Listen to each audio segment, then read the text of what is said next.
Fall in love with horses. Again, falling in love with horses.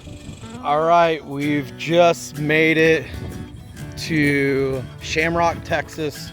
We are staying at Lone Mound Ranch. Here, we just got in, got to meet the owners. I bought some sirloin steak from this farm. We're gonna be cooking it up, spending the next 2 days over here. I've already spoke to also the owners about seeing what kind of chores they have me to do, what kind of dirty jobs we're talking about here on the farm. I'm gonna be looking forward to this time because I gotta tell you what, this ranch ain't no joke. It is, I don't even know how many hundreds of acres it is, and they got just about so much land that I just can't believe it. We're parked right over there. Okay, that little spot right here, we are the only ones here. So stay tuned if you want to see what kind of dirty jobs and what kind of fun we're gonna have. Me and Cristiano doing some discovery in the Escalade. People use Escalades to go off-road all the time, man. I don't know what you're talking about.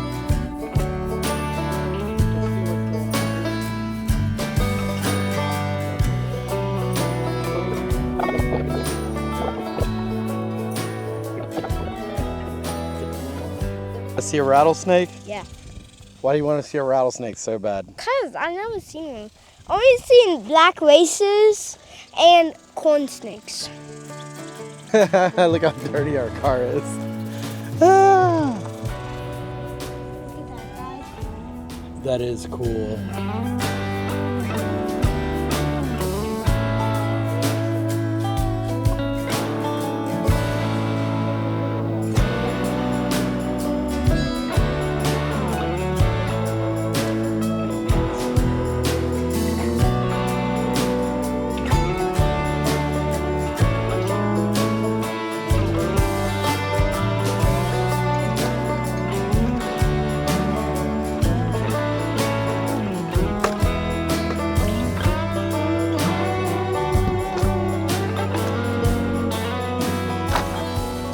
Get ready to cook some food over here. So one other thing that you can do at Lone Mound Ranch is the fact that you can actually buy all the kinds of beef you want, all kinds of cuts from fillets, sirloins, you name it, they have it. As soon as you check in, they have a big old freezer where you get it, but they also do delivery all across the United States. So if you're planning to stop here at Lone Mound Ranch, I would say hold off on buying anything from any of the supermarkets and wait till you get here to go ahead and buy all the kinds of beef you want. Beef cuts like butter. I mean,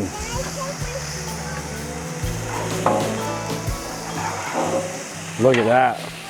Lone Mound Ranch, Shamrock, Texas. Bright and bushy-eyed and bushy-tailed, ready to go get some chores done. So I heard this morning that I'm gonna be working a little bit with some horses. I'm super excited about that, man. Just having my coffee, doing my daily devotion, diving into the Word of God this morning, helped me get motivated today. So I just let my light shine. We gotta be prepared spiritually, mentally. Got to be strong for our families, strong for our kids. We have to be good role models. You lead by example, not by what you say.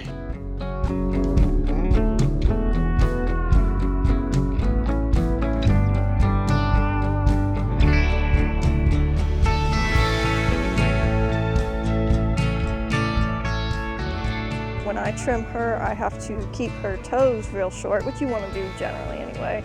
But it helps her out, taking some of the pressure off of that. It's basically like arthritis, but from an injury.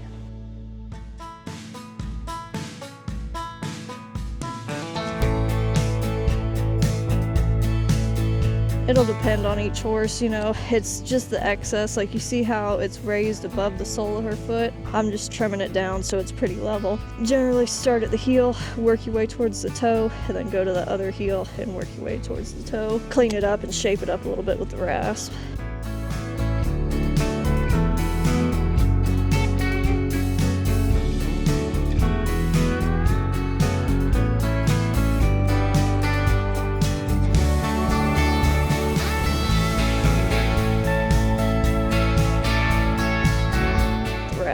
too deep, like you really have to get in there. You can quick them just like you can with your own fingers. I'm actually going to rasp quite a bit more off and round it off, and that's what they call like a Mustang roll. And then I'm going to go around and kind of smooth off that edge, so just at a 45-degree angle kind of. I always hit it from the bottom, and then we'll turn it around and hit it from the top too.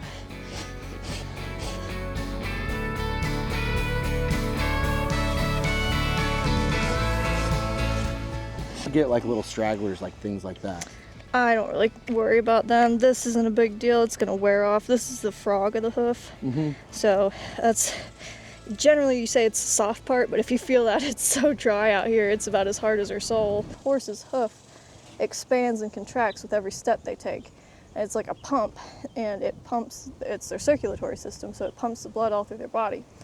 When you put a metal shoe on it, that hoof can't expand and contract.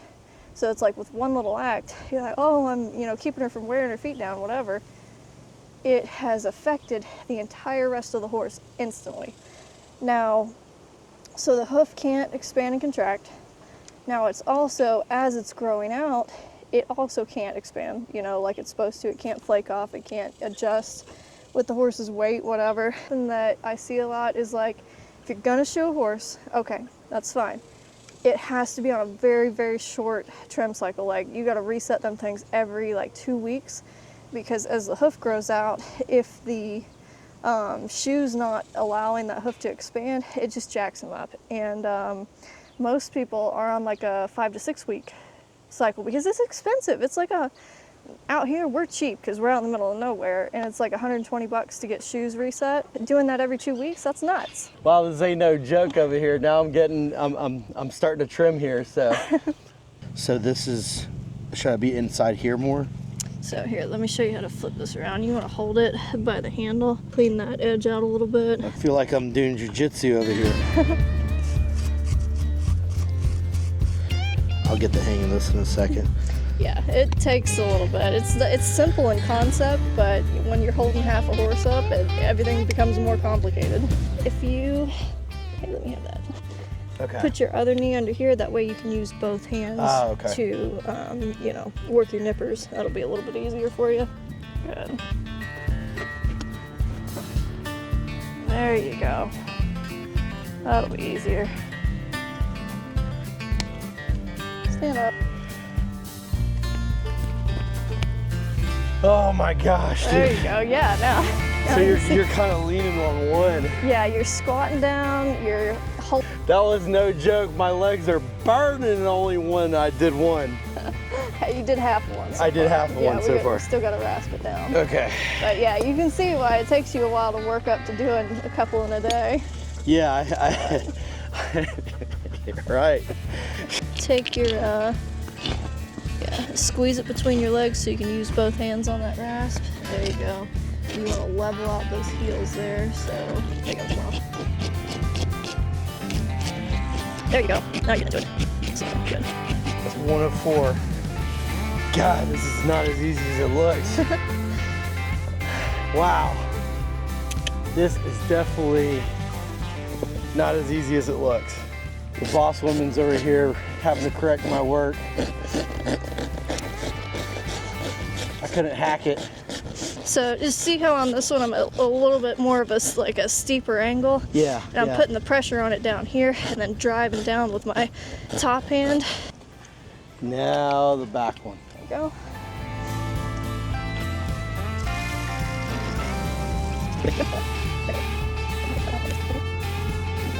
And then we'll tip it to a 45-degree angle and we'll kind of rasp down the edges. It's good on the walls. We just want to take like a little teeny bit off to smooth it off, and then on the toes where we're going to go in and really shear it off. I'm already getting beat down. This isn't as easy as it looks. Okay. And you. Yeah, he's like, I'll help. Okay. Move out of the way, buddy. And you're gonna grab his foot, and this is gonna be kind of up here underneath his nose-ish. Okay. But you just gotta play with it and see what's comfortable for him. There you go.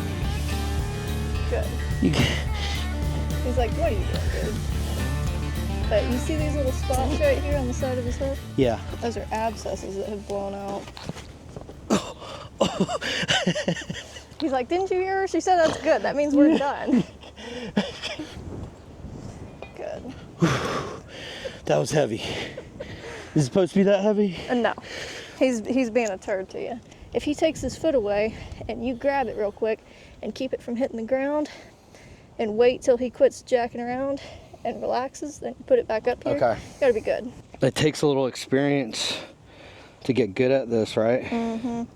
Yeah, it's not so much the concept of it. Like, you can grasp that pretty quickly. It's just anytime you're working with horses, people don't realize how much you're using your body, you know? Yeah. To hold them up and to do this and do that. Is it more?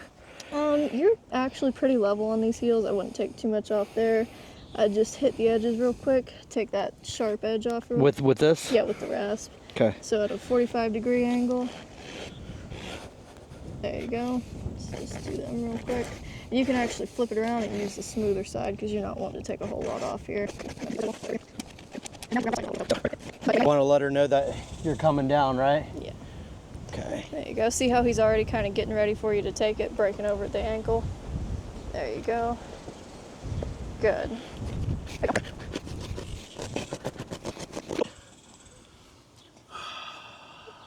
About that. This is not easy, guys. I don't care what you say. Oh my gosh, I'm dying. That was, I tell you right now, I had no idea how labor intensive that was on your back, your thighs, your legs. I mean, the horse is a couple thousand pounds. How much does the horse weigh? This one's probably 1,200. About 1,200 pounds, but you're holding up that leg and it wants to move around and it's not used to you and you're just trying to figure out how to move your body with it. The concept's there, but it's just doing it is the hardest part. Let's continue. He's wanting to like take his foot away and lay down on me a little bit. If they're not too bad, you know, I give it to him because they haven't been messed with in a while and they're always going to be a little fussy, a little whiny like Savvy was. But if he's trying too hard, I'm gonna say, you know what? No, we're gonna deal with this and just come out here and do a little bit of groundwork with him. And once he's got his thinking hat on, he'll start minding better. And it doesn't really matter what you do with them. It's just, if you make them hustle, make them work a little bit, real quick, they're gonna realize, hey, it's a lot easier standing there and doing what I was asked to do than it is coming out here and running circles, you know? Horses, the way they work is they read body language, like specifically, and that's how you communicate with them. And so in a herd, there's very distinct hierarchies, and when you put a new horse into a group of horses, like say that little mare June I brought her home and turned her out with everybody, they'll spend the first few days, maybe a week or two, just kicking her butt, running her around, chasing her away from the food, chasing her away from the water. If she tries to join the herd, somebody will, this one, the bossy one, will run her away and just move her off, not let her join with them. Like, see how that hoof's real pretty right now? Yeah. It's like perfect. If I kept it like that by trimming it every 2 weeks and never let it grow out any further than that, that hoof would be like perfect because it would eventually learn to grow that way, you know? Yeah. I'd say the majority of hoof care issues and even like whole body issues, because the hoof is the foundation of the horse. If you got something wrong with the hoof, it jacks the whole horse up, you know? It's the circulatory system, it's the spine, it's everything, and people don't think about that. Like, oh, he's got a bad hoof, whatever. Miss Chansey, what do you think about my work that I did on your farm today? Okay, so we were trimming horses earlier, and I think I'm gonna give you a 6 out of 10. And we've got 3 things to work on. Number 1 was hanging on to the hoof when the horse wants to take it away from you.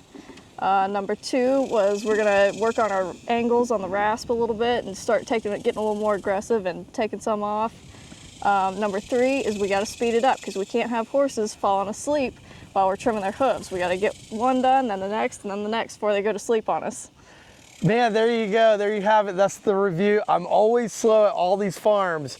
These people on these farms work at an exceptional rate. They do such a good job at what they do that you get an outsider coming in trying to do work, and we just can't hang with these farm people. It's absolutely amazing what you see here and how they do it, how efficient they are. Just, they've been doing it all their lives. Horse, you like it? Yeah.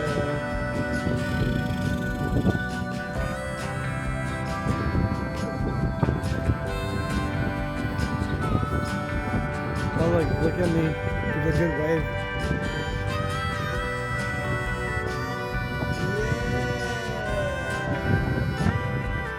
The horses are really nice. It's my second time riding a horse.